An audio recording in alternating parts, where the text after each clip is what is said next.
Exactly, because it's not the point to limit Right, yourself to one right, thing. It our life purpose is not external. It's not right, finding that one thing that we have to do. right, It's it's our life purpose is to realize who we are, right. remember who we are, and express it in all sort of possible ways. But Absolutely. and we get confused because we try to find that thing that will be external, that we can hold on to, that is our life purpose, Right.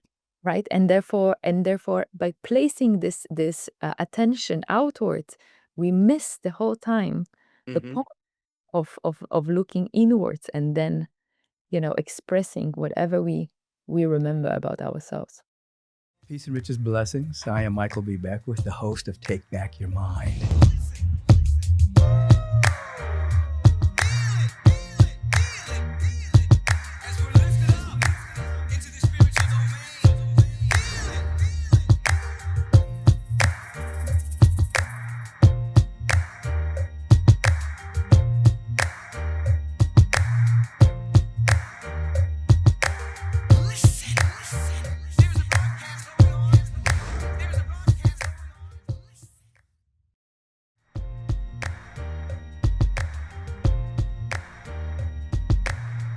Peace and blessings, everyone, and welcome to Take Back Your Mind. I am the host, Michael B. Beckwith, the founder of the Agape International Spiritual Center, the author of Spiritual Liberation, Life Visioning, and a number of other books.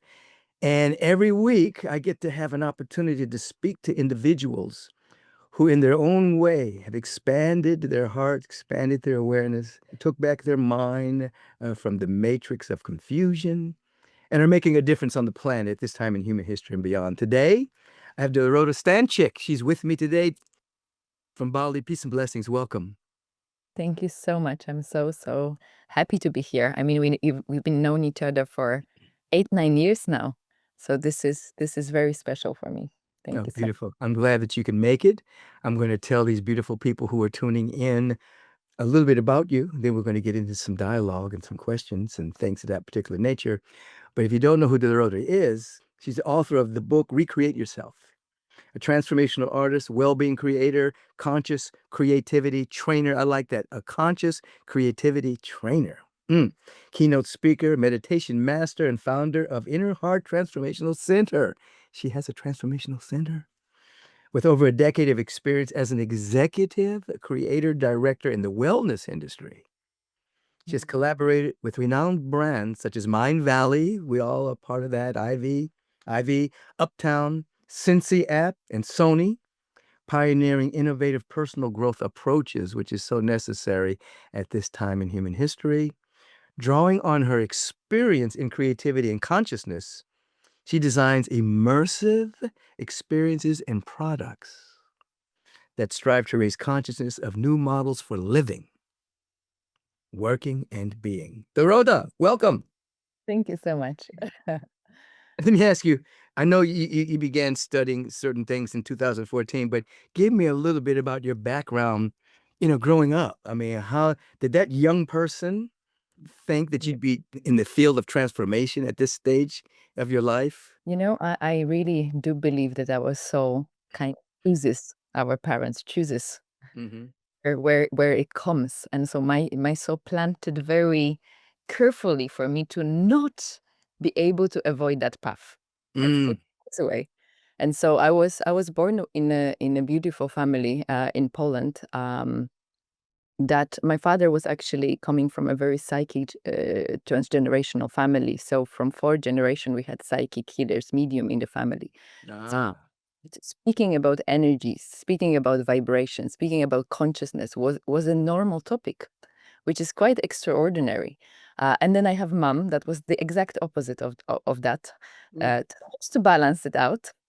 But at that early age, it was almost too much because I was born as a clairsentience. So my first gift is mm, to, right? And so when you feel so much and you are not really able to make a distinction between what is yours, what is not yours, and you feel the fields of other people and you get visions with entering basically auras of other people, I would get this whole mood boards and visions of who they are, mm, where the problems might be. And I was not able to understand that. And so it was too overwhelming at that age, and I completely shut it down. So I didn't want to feel. I didn't want to feel my body.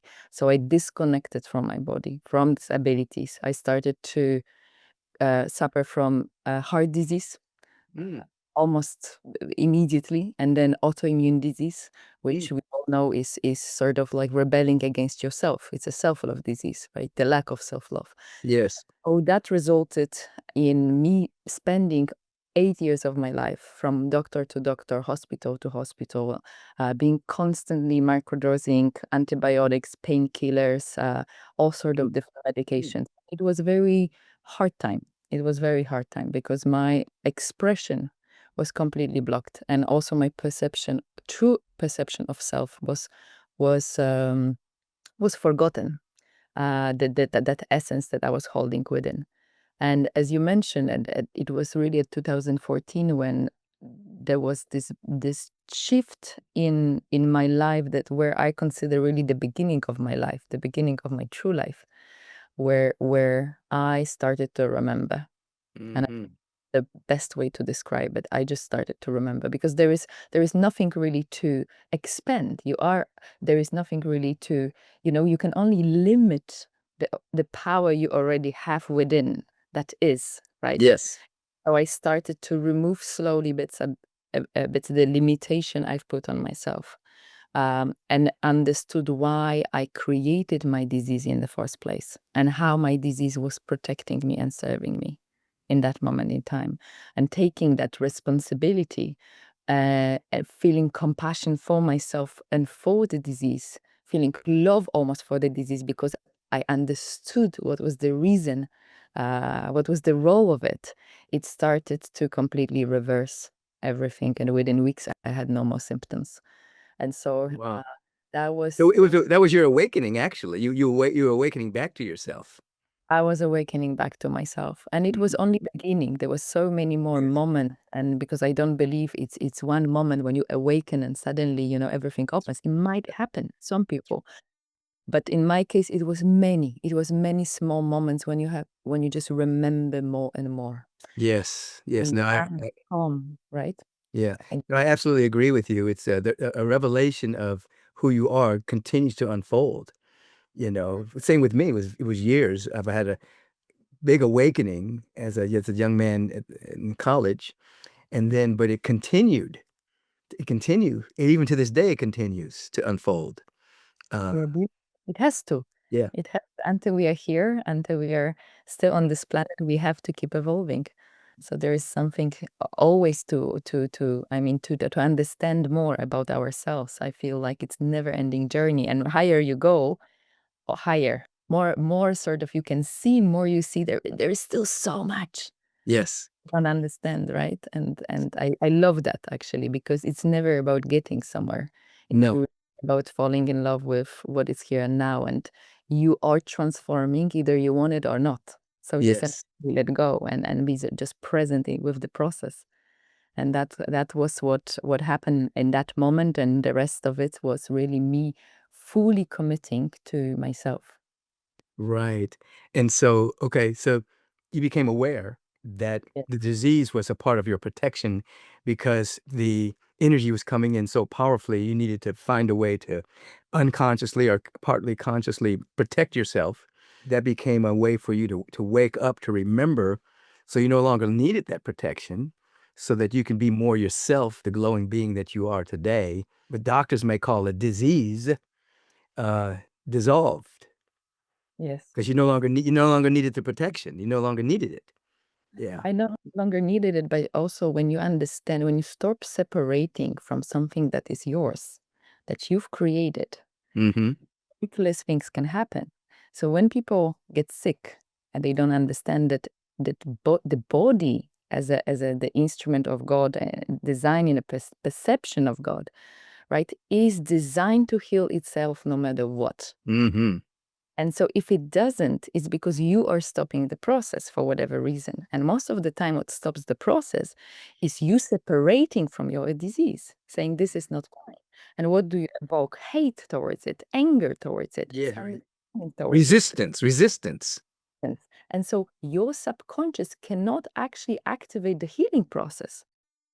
It's impossible, right? And the moment you own it and you trust the intelligence of your body to heal itself, and you understand, oh my gosh, I've created that. My body created that in order to solve another problem that was more important. And this is what happened. And now every time something happens on a physical level for me, it's it's never dropping into some sort of resentment. It's dropping into deep gratitude, because I understand why my body is processing something that I wasn't able to process consciously. It's basically releasing some sort of stuck energy, either from this life or transgenerational, that is ready to be released.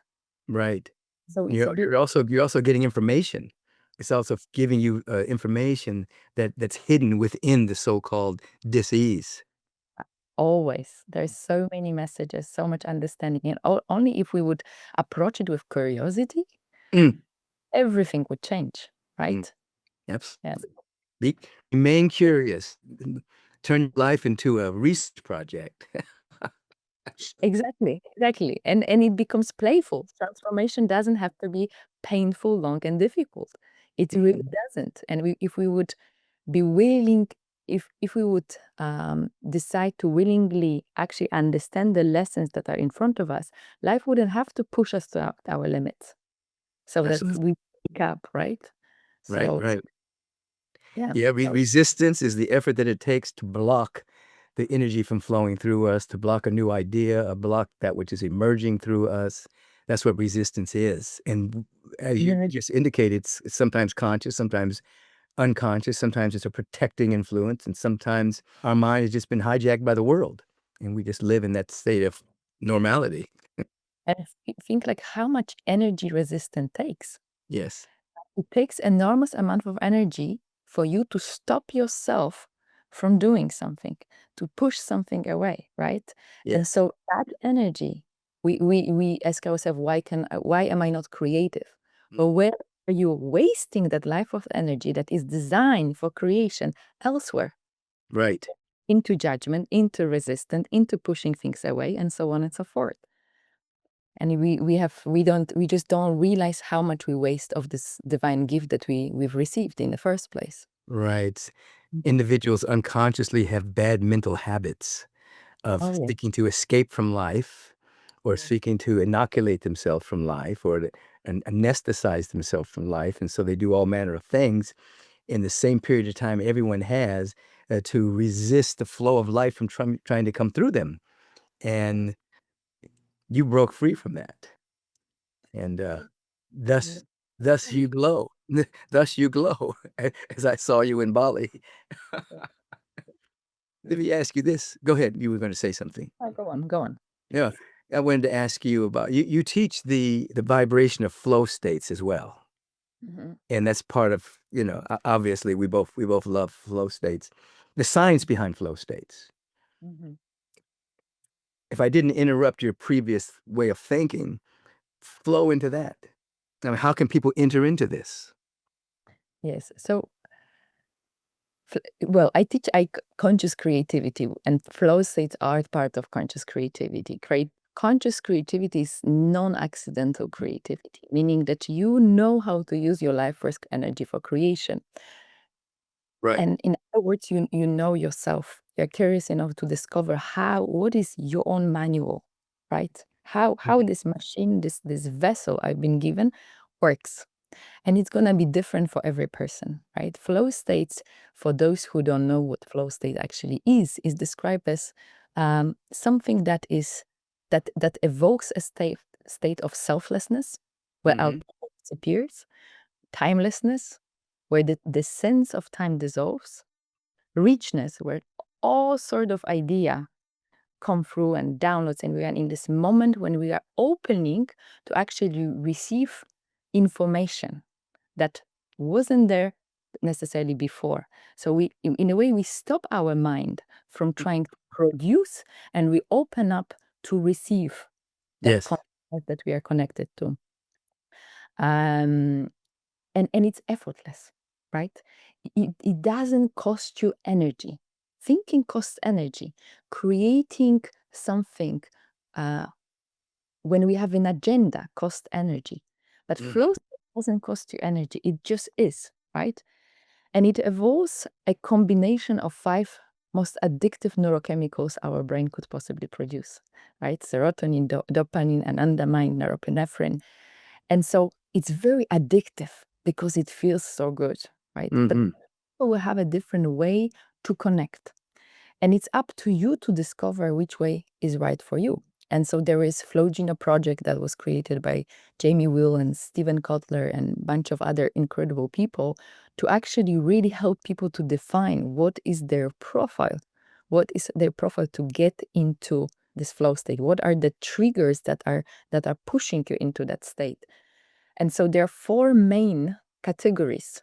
People who will use extreme activities such as skiing, biking, anything that is adrenaline driven. Right, right, right. They will get into that flow state really using that high intensity sports or activities.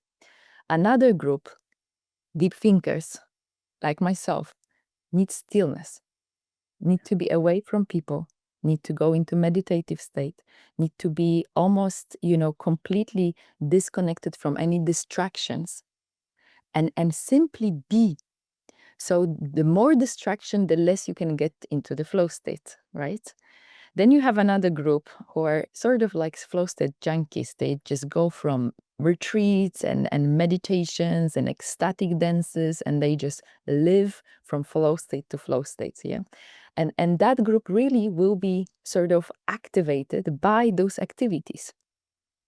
And then the last group is crowd pleasers, which is the group where you get into the flow state by connection, Mm-hmm. feeling other people, by feeling these communal experiences. So concerts, agape, meditations, like group meditations, and anything that connects you to others, right? And so this is the little summary of what flow states are and how to actually get there and why they are so important, because they are really connect us to the truth, to remembering for a moment. Yeah, absolutely. The idea, as you just said, it breaks down time and space. Time disappears. I know most of the time when I'm speaking, I go into a flow state, and I have to catch myself that I don't go too long because it feels like 5 minutes to me. And I've talked for 2 hours, There. and because I'm in the flow and I don't have to reach for what I'm going to say, Mhm. it's right there. It just flows. I can talk about anything in that particular state. And like you, my flow state primarily comes through meditation. Yes. Even though I'm a very active person and expressive at times, my flow state comes from my stillness. I get still, I get quiet, I monitor my breath, I open myself up, and then I let it let it happen, you know. Yeah, And exactly. yeah, Same for me. The same for me, but it will be different for every person, and that's okay. So it's up to us to discover it and to learn more. Okay, what is my way of getting there? absolutely. Yeah. Mm. And we want people to understand that the flow state takes you beyond thinkingness. It's like the inspiration directly from the cosmos, whether it's creativity, whether it's choreography, whether it's teaching or anything, something else that's you. It's the real you that's actually taking over. It's actually revealing itself through whatever medium your particular gift is. And I can remember a doctor who did surgery on infants. He had a very nuanced practice, and he spoke one time of a heart surgery he had to do on a newly born infant, and it was very, very tedious Mm. surgery. And so he got very still, meditated, and as he started to do the surgery, he felt like a hand was on top of his hand Wow. as he was doing the incision. And he did this very intricate surgery. This is a newborn baby, intricate surgery. And they're patting down his forehead. And the surgery took a number of hours. But for Mm. him, he said it felt like 5 minutes. He just Mm. went in and then he was finished. He was Yes. in this flow state as you're describing. Mhm. And everybody else was like, how is he doing this? He doesn't need a break. What's going on? You know, he was connected to the Mm. higher power of the flow state. So And Einstein said, like, the true inspiration doesn't come from thinking, it comes from the enlightenment of the intuition, right? yes, The opposite. When we quiet our mind, we can get actually the best ideas, the yes, best solutions to the problems we face, the way of thinking that didn't exist before. It's not from the thinking. It's the opposite. And I always tell people, like, how much time you dedicate to actually not doing anything, sitting in, right? There's yes, yes, no yes, problem. yes, And yes, even if you would do that half an hour per day, every morning, leave your phone, grab a cup of tea, and just sit with yourself. So much magic can happen yes, if we dedicate some time to not doing anything. yes. So important. I've said over the years, don't just do something, sit there. It's gonna be uncomfortable at first, but Yeah. Or sometimes I'll say, SYBD, sit your butt down. Yes. But Yeah. it can be extremely uncomfortable at first because we are so not used to it, Yeah, and we become human doings. and that is conditioned again because we've learned that in order to be worthy, we have to be producing things. We have to be performing, right? In order Yes. to be deserving of. And so this program, as soon as your mom or your dad was, or your caretakers were only sort of giving you love when you were performing, when you were good behaving, when you were doing something that they could be proud of, that creates the program that you Right. can just be, Right. You right? can't just be. So I like the way you differentiate between productivity and originality. Mm. There's a Well, difference. but of course, because productivity is the agenda. I want to create something, but you put your entire attention outside of yourself. What will people want? What the audience will want? What do I have to produce in order for this to work? And where does it come from? Fear. That Mhm. comes from fear of trying to design something that will work in order to make you feel in a certain way, appreciated, worthy, loved, successful, and so on and so forth. And so you sort of start to create, to produce.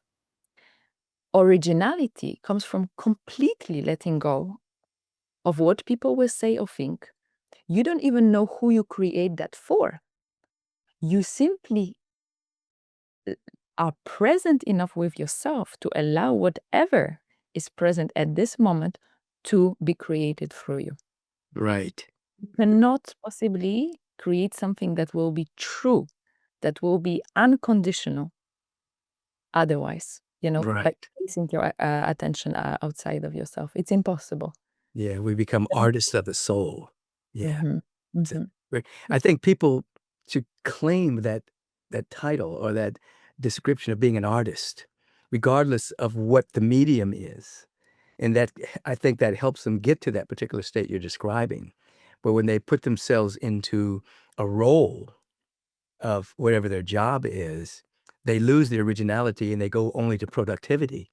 But if you consider yourself an artist and whatever you're called to do, then you can open your heart up, you can open yourself up and do it better than anyone because you're original, you're your real self at that moment. I remember Dr. Martin Luther King Jr. talked about the fact that if you were a street sweeper, sweep the streets so well that Mhm. heaven and earth will stop Yeah. and say, "There lived a great street sweeper." Whatever it is, if you open up to your originality, you become a transformational agent, regardless of what the task is. And this is what I'm feeling. This word is crucial because art, I really am advocate of transformational art. Yes. And what means transformational art? It means that it holds a vibration, a frequency of transformation. Mhm. And you can only do it in there are only two ways to make art transformational. Either you create something, and during the process of creation, you experience your own transformation, Mm. and you infuse your creation with that energy of transformation so that it can transform others. Or you are that pure channel. You are already unconditioned yourself, and you can channel that pure frequency of truth into what you create, and it's going to be undeniable for people who can look who look at it and who feel it. Absolutely. Anything else, it will be there, but no one will be able to truly connect with it. Absolutely. That's Will- the difference. Yeah, I'm sorry. Go ahead. Yes, it will be empty. There won't be any energy. Right. There won't be any substance inside of it, Yes. since it was created out of the agenda. Right. That's the difference between an artist and an artisan, because an artisan is constantly repeating things over and over and over again, but an artist allows for something new to be born, even if it's in a similar genre or a similar frame. It's that moment, it's new. I noticed that, like, if I have to go teach a class or speak, then I may be covering the same material, but it's new in that moment. It's totally, I don't know how it's going to come out, but it's going to be totally new this time, you know. And I always love that. So you're describing the artist's soul in a very powerful way. Absolutely. And it's I do believe that this is one of the ways to change humanity. Oh, absolutely. People started to create really from that place of whatever wants to and be expressed through them. It would be, the outcome of it would be so different to what we see currently in the world. A world of appearances that hijacks people's minds into output, productivity, getting, holding on to, claiming titles and things of that particular nature. But we're seeking to strip away all of that to go from role mates to soulmates, you know, that is playing these roles and absolutely letting the soul just emerge. And that's why we talk about taking back your mind from being hijacked from that world of appearances. And the other thing I want you to talk a little bit about too, that people need to hear, is that you're actually creating new neural pathways in the brain. It's something that's proven now scientifically. Yes. And I know you speak about this to a degree. Yes. So when every sort of action, every feeling has a root, our neural root, right? When sort of how our brain gets from one place to another. Mhm. And so if we repeat the same action, it just reinforces the same paths. Mhm.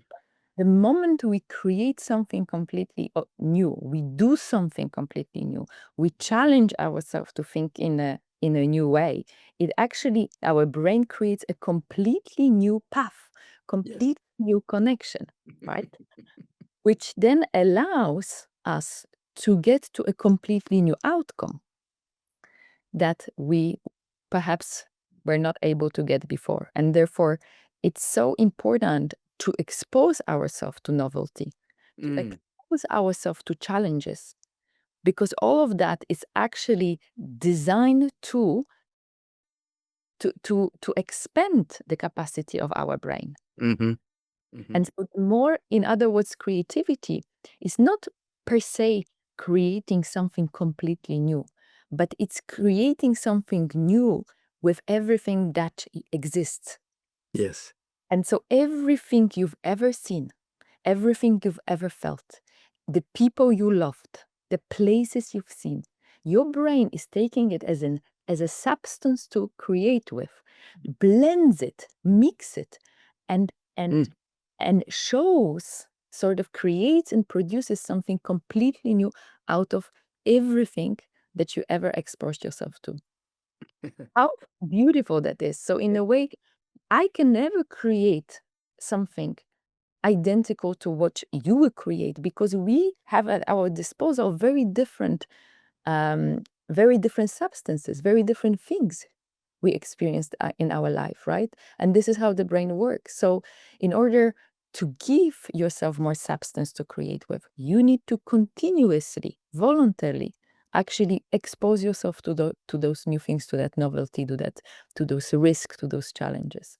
Yeah, I love that novelty. I mean, the way the universe is all it has is diversity and novelty. There's just so much and nothing is exactly the same. Everything is a unique expression of this infinite substance, this infinite presence. So obviously, since it was designed that way, there's a reason for that, for us to actually explore novelty and keep expanding our awareness and then allow it to express through our particular prism, which keeps expanding based on the challenge, based on the risk, so-called risk. I mean, if a caterpillar doesn't risk coming out, it just dies, you see? So it's a constant risk that leads to emergence of more of us, more of who we really are. Very, Yes. very, very powerful. Now, in your book, you say when you change how you perceive yourself, your whole reality changes. Expound on that a little bit. I think those that are watching, they know about this, but I want to hear your vibration on it. How you perceive yourself. Mm-hmm. Mm. And I feel well, everything is just an extension of who you are and what you think about yourself. Wherever you think you are good at something or you are bad at something, you will be proved right, right? That's right. So this reality is really just like a hologram that shows you all your inner beliefs, Mhm. all your limited thoughts about yourself, and it comes often in the form of other people, in the form of projection, because we cannot see ourselves, we cannot see our own face. Right. Often we really need the other to reflect to us where we are at and what is present in our field. And so if we would look at everything with that curiosity, wow, this is here because of something that is inside of me, Mm-hmm. right? It's a law of coherence. Mm-hmm. And so whatever you create, whatever is present inside of you will be reflected externally as a direct mirror. And so by changing things internally, you can absolutely instantaneously change your reality and outcomes of your reality. But I think the most important in terms of self-perception, the most hijacked and limiting and misunderstood concept is the concept of self-worth. Uh-huh. This is very important. Completely polluted this planet. And so let's really once and for all make people understand the distinction between self-worth and value. Mm-hmm. Is who we are, Mm-hmm. is what we do. Mm-hmm. Worth is intrinsic. We were not we haven't created ourselves. God has created us. And that is up, and his creation cannot be questionable. Right. They are perfect. Right. We've given the spark of God consciousness, plugged to God's consciousness. And his creation, this vessel, as a blend of emotions, as a blend of this body, our creative expression, our imagination, all the instruments we've been given, is given and has unlimited possibilities. It cannot be possibly framed, it cannot be limited, it cannot be expanded because it's already perfect. Now what we do with it is our free choice. Yes. Absolutely. No, I love that. I love that. And the moment, let me just finish on that because Sure, please. it's really, really important that people really understand what we choose to do with that perfection that we have, either to destroy something or to create something. It's really up to us. But the moment that something comes through this vessel into this 3D reality, becomes dual. It means it can be judged and it can be valued. Mm-hmm. Mm. And so people will judge what we do. But it should never ever question who we are. Because who we are is unquestionable. Right. intrinsic, right? But what we do will be judged. If I let's say paint a painting for the first time in my life, it might not be good, and people might say, the worth of it, the value of it is not so good, and that's okay. I have to adjust. I have to learn. I have to improve. And I need to become okay with the fact that people will judge and will value what I will create. But it never, ever should impact the core of who I am. It should never be reflection of on who I am as a divine being. And distinction, just making that distinction and never questioning the creation of the God as who we are, but becoming okay with the judgment that exists in this reality of what we will create, and the willingness to adjust our own expectations, our own, becoming more as well objective about what we can do at this moment, what we can't do, and where we might need to improve, where we might need to learn to become better. It's healthy. Yes, Right. it's feedback. You're getting feedback, but it's not to touch your innate being. Right. So people never reject you. They only reject what you have done, how you express that divine nature. That's it. And by making this distinction, we will never take it personally, Yes. because the number of things you can possibly create in this life is unlimited. Yes. It's unlimited. And you're here to play and to try out in as many forms as you wish. Great example of divine expression, Leonardo da Vinci. Mm-hmm. He tried everything.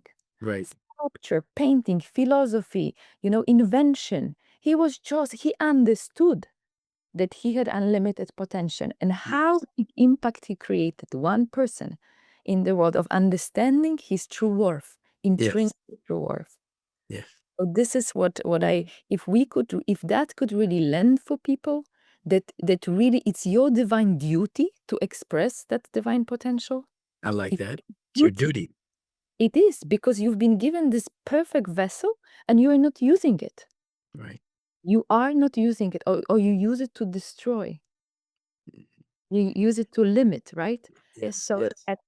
so to realize you cannot fail. It's just a matter of trying different things and seeing where you want to pour that creative energy into, truly, and becoming better at it, and really giving it a form that will be transformational for other people. Because it has to. If you truly create from that vibration of knowing who you are at your core, you cannot fail. Absolutely. Leonardo da Vinci was a true Renaissance man, as they say. There's another gentleman that emerged out of America named Walter Russell, who was a great mystic. Same thing. Ice skating champion at 69. He was a mystic, raised Arabian horses. He invented the duplex.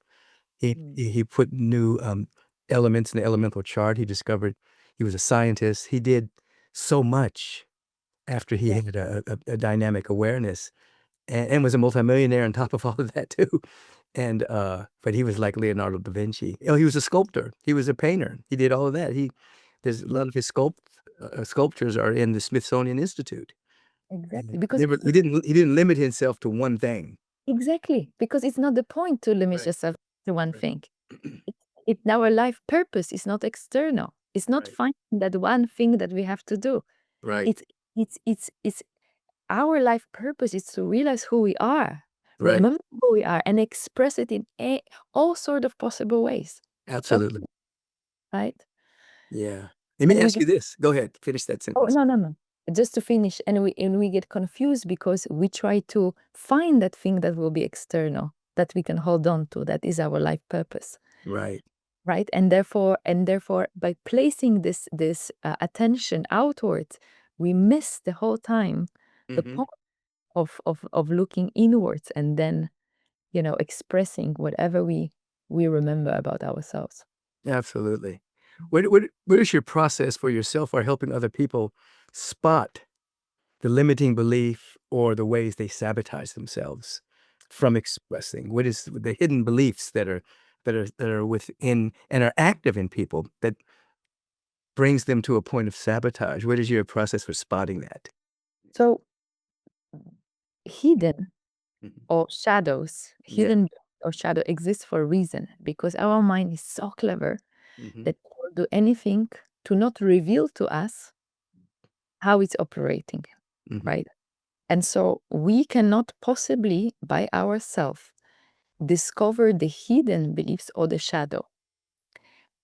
As I said before, we need Mhm. a projection. We need someone else to reveal it to us.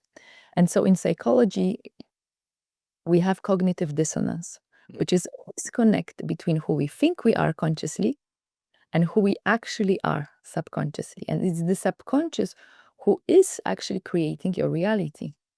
Oh, yes. All the limiting beliefs come from fear, right? They're there to protect you. There is always a function to that. But the fears are mental.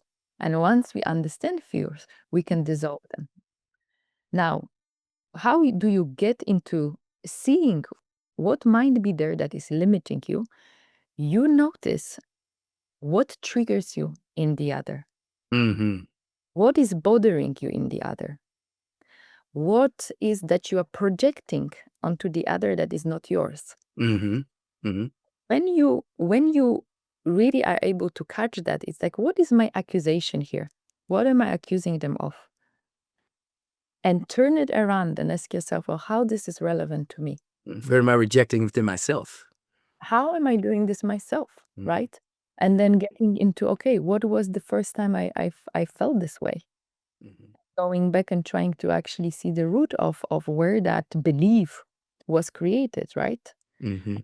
Where that might be coming from. Another great exercise is to ask your mind, what would someone need to believe in order to create such a reality for themselves? So when you ask your mind, Mhm. what do I believe? What are my limiting beliefs that would create such a reality? Your mind will hide it from you Right. because it's there to protect you. But if you play a game with your mind and say, what would someone need to believe in order to create Yes. such a reality for themselves? Your mind will like, oh, okay, let me come up with some ideas.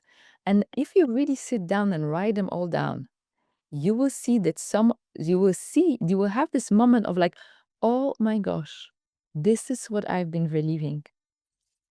And I didn't realize. And the moment those beliefs are revealed into the surface, now you can shift them. It's not difficult. Because they're not hidden. They're not hidden anymore. Exactly. So they cannot sabotage. Right. The harder is to know what needs to be shifted.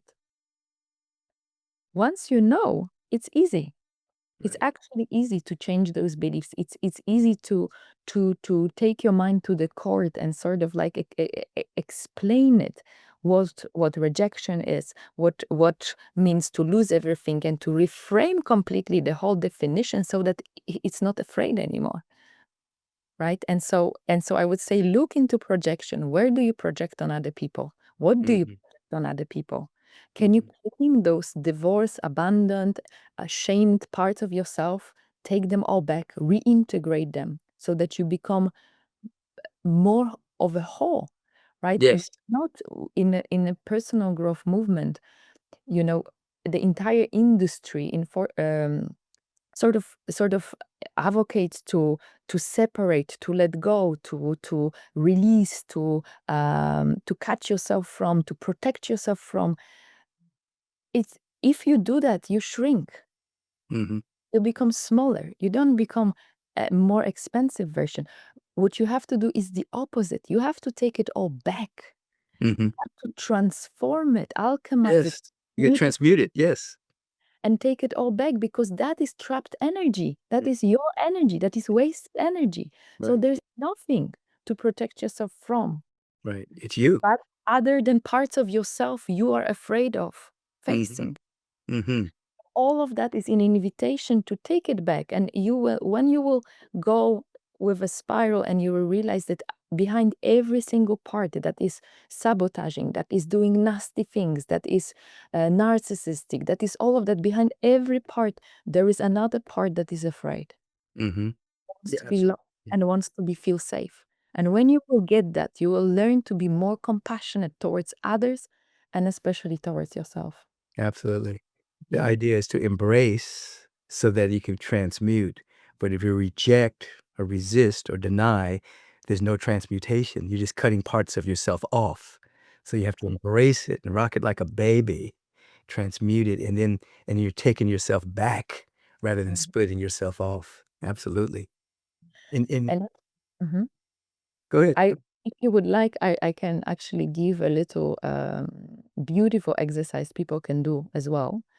So please. I want to do those parts because I feel is so important and that would give such a great value. Yes. Whenever you find this projection of someone is, let's say, mm, let's take this example of like a slight narcissist that because that I feel people really, really project on. I want you to go like in the meditative state and visualize this part in front of you. Mhm. And visualize this part as not someone else's being that to you, but you yourself having that part in your system that has been completely rejected, completely separated from your love, completely misunderstood. And just place this part in front of you and become curious. Start to ask this part questions. Mm. What was it that you are afraid of? What are you afraid would happen? What is it that you truly need from me? What are you protecting? And then lastly, how old do you think I am? And oftentimes, this part will say 357 because this is where this part was created. And it gets stuck into thinking that this is how old we are. And it will play from this unmature part of ourselves.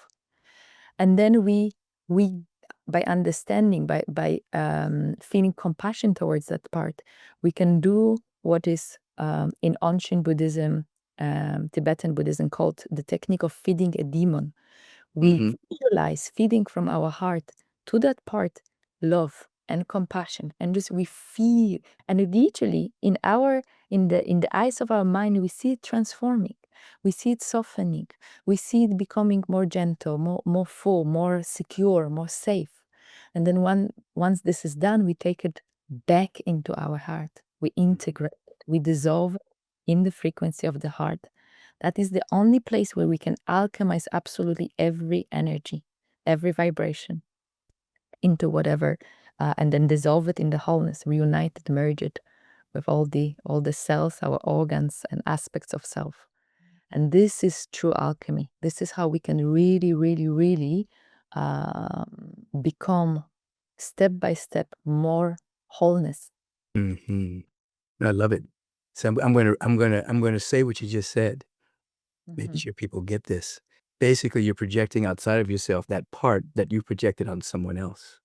Correct. You look at it, and you basically do a couple of things with it. One, you can ask how old it is, so then you discover when it was birthed in your psyche. Something may happen traumatically, and then that became how it began to express.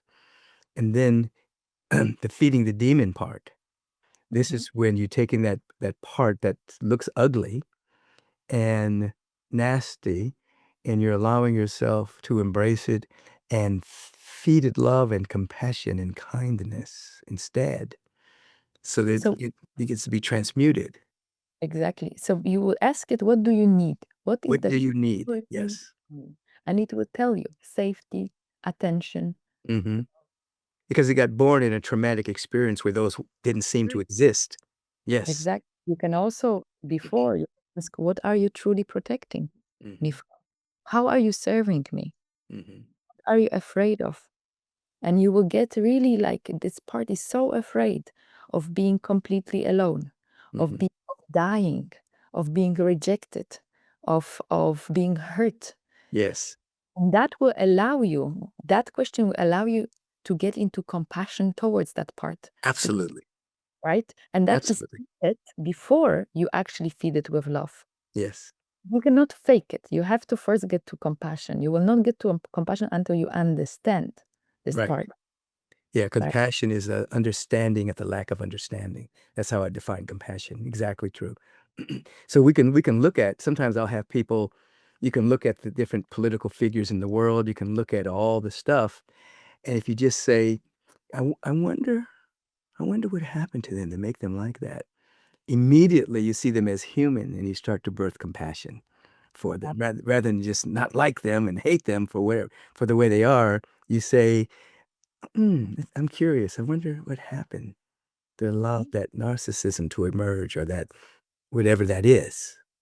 And now your heart opens and you say, oh, they're a human being. Something must have happened. Yeah. Or you can simply try to see them as children, Yes, I do that a lot myself. I, especially with the parents. Like Mhm. if we stored relationships with our parents, if we would try to actually really see them as kids Mhm.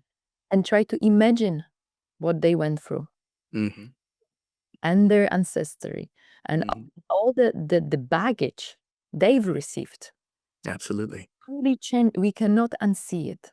R- Once Mm. once you saw it, you cannot unsee it, and you will not be able to see your parents in the same way. And I think it's crucial to truly heal those relationships as well. Yes. This is beautiful. Before we leave, I'm going to ask you, in your book, you have recreate yourself. You Yes. invite individuals to marry themselves for better or for worse. Mm. Now, what does that vow change in the day-to-day choices? I mean, I appreciate this because I do something similar, but I Yes. think this can be very impactful. Marry yourself for better or for worse. What does that mean? It means that really to not abandon yourself, uh, no matter what. So being okay with seeing all of those parts we just spoke about, and really realizing this is as well me. This is another expression of me. Mm-hmm.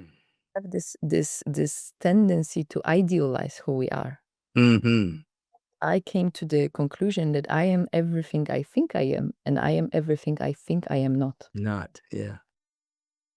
And if I can accept that, then really I'm touching this non-dualistic consciousness of God, because that contains all the aspects of life, all the opposites, right?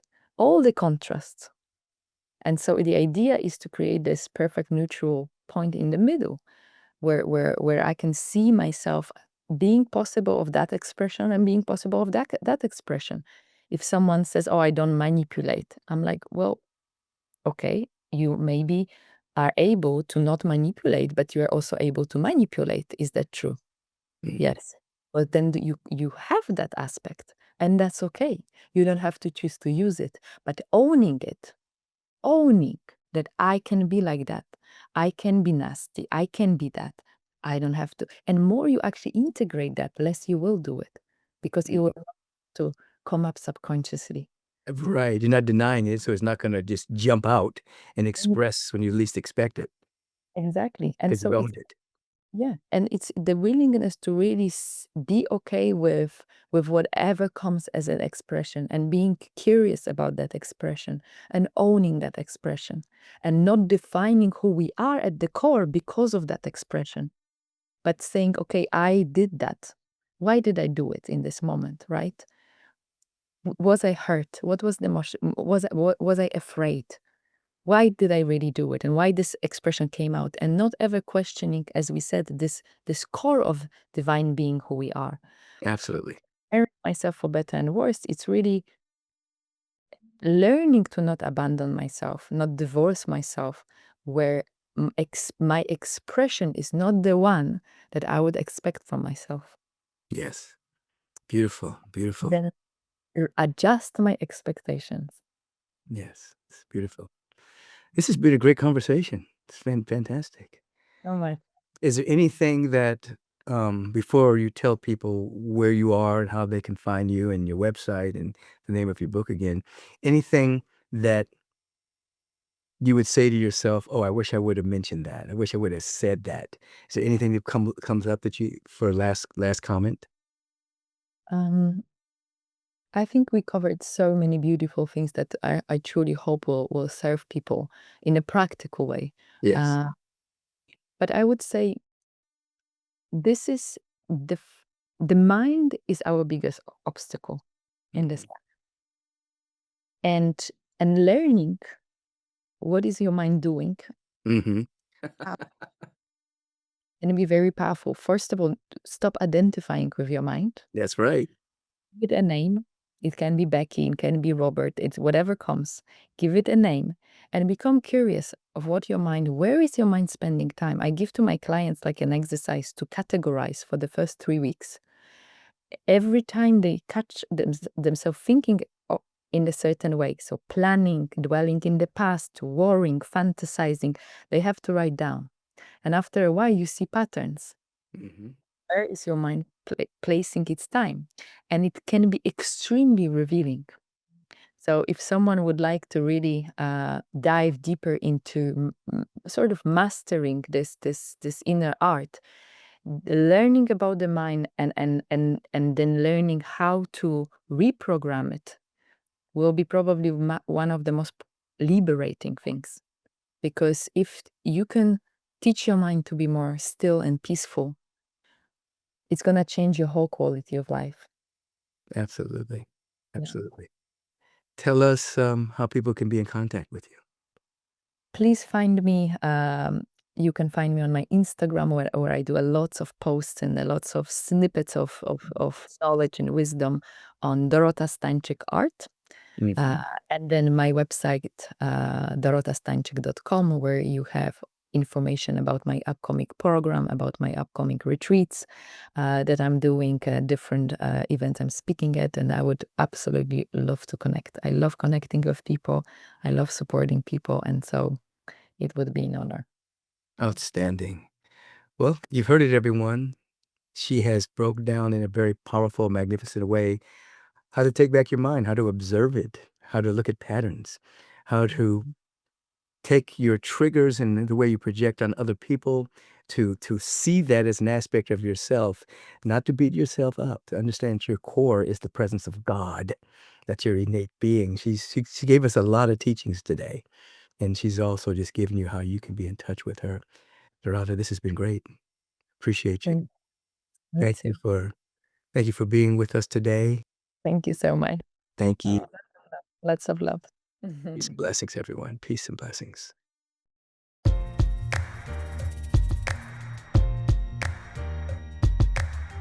Peace and dynamic blessings. Many of you have written letters about how much you really appreciate the Take Back Your Mind podcast and the life questions. So appreciate those letters. Now, our particular program here, these episodes, it's powered by spiritual purpose, but it also has powerful sponsorship. The primary sponsor is Agape International Spiritual Center. So everything that goes on here, Agape is behind it. So what I want you to do, I want you to support the Take Back Your Mind podcast. Go to agapelive.com, make a donation, put a little indication that you're supporting the podcast in that donation, or text the word give to 424-321-6243. Write the word podcast so we know you're supporting this wonderful program of Take Back Your Mind. The secondary sponsor is Neutralize. This is the company that actually produces my particular supplemental line called Adaptozen.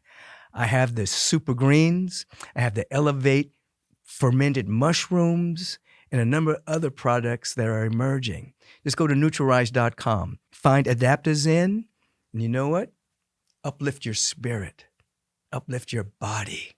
Remember to share all of this with your friends and support our wonderful sponsor. Have a beautiful day.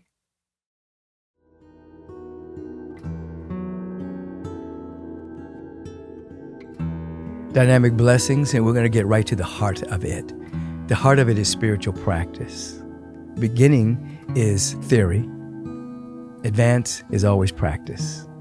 So you may know about meditation, but now I'm going to invite you to practice a few moments of meditation. Stop where you are right now. Close the outer eye. Today, let us tap in the space between the eyebrows. Say to yourself or out loud, I am willing to see without my physical eyes. I'm willing to see without my physical eyes. You may stop tapping now. Your hands may be on your lap facing upward as a sign of availability and receptivity. Now, I'm going to guide you into a feeling tone of gratitude. Whatever's going on in your life, whatever's happening, whether the mind may call it good or the mind may call it bad, doesn't matter. Allow yourself to expand your awareness into the feeling tone of gratitude. Be grateful. If you need a boost, a vibrational boost, find something in your life that you can be grateful for. You exist at all. You're alive. You have a place to stay. You had a nice meal within the past few days. Just anything at all. Feel the tonal quality of gratitude. Release the object of gratitude, but keep the feeling of gratitude. This is your attitude. Gratitude. Contemplate this feeling because it is activating what is called spiritual availability. You've heard me say over the years, the greatest ability is availability. And I know now that particular word has been now used in sports. They'll say an athlete, the greatest ability is availability. But here in the spiritual domain, we've been saying it meaning we're open, we're pliable, we're allowing, we're available, we are receptive to the blessings of the Spirit that are perennial and perpetual. How do we access our availability? Through gratitude. Right now, be grateful. If you need a boost, you know how to do it now. Be grateful. Gratitude is your attitude. Pay attention to it now as your moment of meditation and contemplation.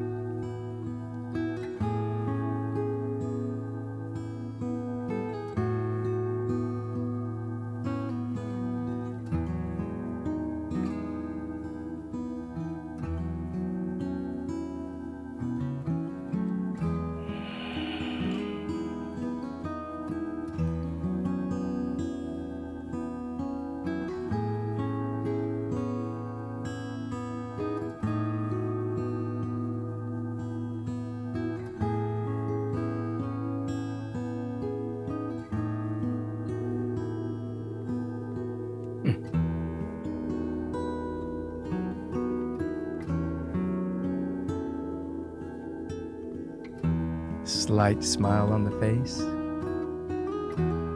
Attitude of gratitude for everything or nothing at all. Allowing for your availability quotient to be magnified and expanded.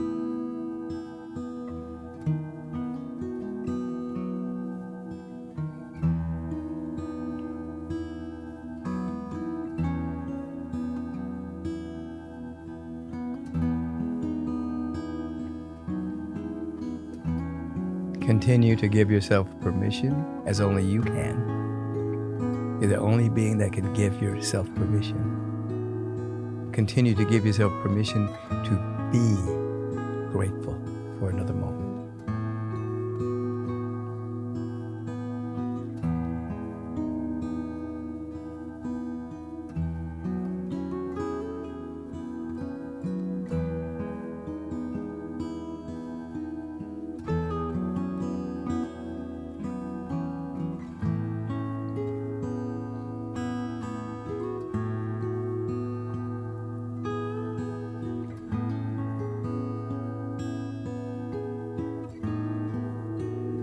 Oh, and this consciousness of availability, yielding, surrender, allowing, availability. We're allowing the activity of gratitude to be permanently etched in our heart and soul, that we live totally available to more good than we can possibly imagine, flooding our being, expanding our paradigm so that the good is overflowing the banks of our present paradigm, allowing us to become more and never less than our true self. Thankful and grateful I let it be, and so it is, and so it shall be. Amen and Ashe. Peace and riches, blessings, everyone. Your time is very valuable, so I want to thank you for tuning in to Take Back Your Mind. If you want to submit a life question, please do so. Email us at podcast@michaelbeckwith.com, and perhaps one day I'll be answering your question that will touch the lives of so many. If you've enjoyed the show, you might as well submit a 5-star review. You might as well tell your friends and family. Let's spread the love. Until we meet again, maintain your awareness. Take back your mind. Because when you take back your mind, you take back your life. Peace and blessings.